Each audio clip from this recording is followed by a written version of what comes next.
Un sujet qui est très important, surtout à notre époque, qui est comment faire face aux ambiguïtés.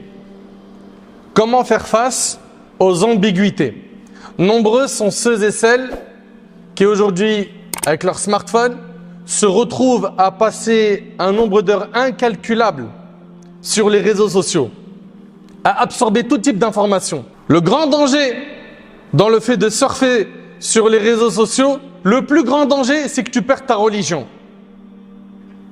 Et malheureusement, nous avons aujourd'hui une minorité de gens qui passent un temps indescriptible sur le net pour faire douter les musulmans de leur religion. Ils vont les faire douter avec des ambiguïtés. Et moi, ce qui me choque, et c'est quelque chose que je n'arriverai jamais de ma vie à comprendre, c'est que ces jeunes vont prêter oreille à des gens sur des lives, sur TikTok par exemple ou ailleurs, qui sont en train de critiquer l'islam. Et d'ailleurs, le titre, il est écrit en bas, hein, discussion critique sur l'islam. Et il clique par curiosité. Et il écoute. Et il télécharge des ambiguïtés jusqu'à ce qu'il arrive à un stade où il vient dire à ses parents « J'ai des doutes sur l'islam ». Ou bien il va voir un imam, l'imam de son quartier, lui dit « Moi je pensais que l'islam c'était la vérité, mais on a des textes chez nous qui ne sont pas clairs ». Et garde en tête que notre religion, par la grâce d'Allah tabaraka wa ta'ala, elle est complète.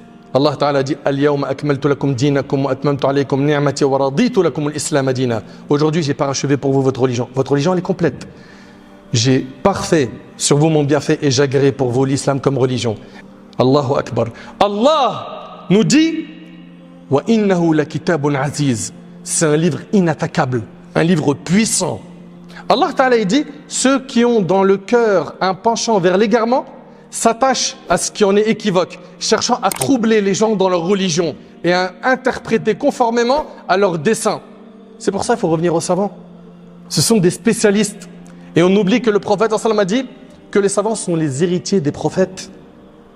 Qu'est-ce qu'ils ont hérité des prophètes? La science.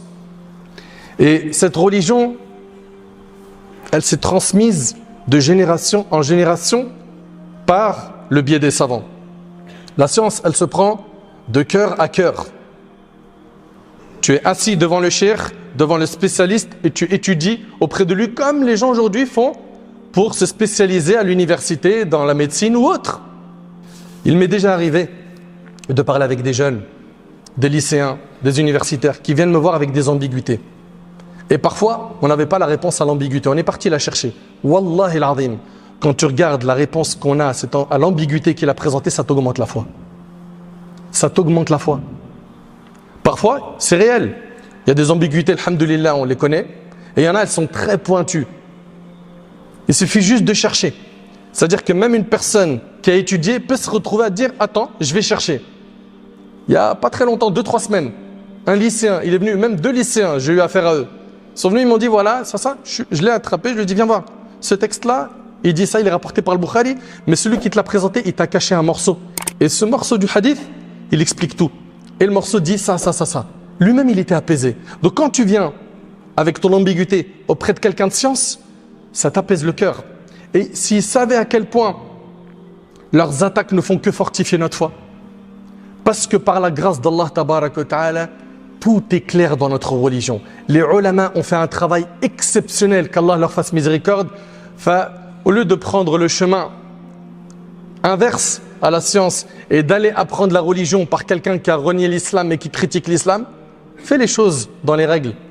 Va prendre ta science auprès des gens qui ont étudié, qui ont un bagage, qui se sont assis chez des savants, qui respectent la sunna, qui reconnaissent les 4 écoles juridiques. De cette manière, bi'idnillahi tabaraka wa ta'ala, tu t'en sortiras mieux. Et surtout, invoque Allah de te guider, car personne n'est à l'abri de dévier avant sa mort.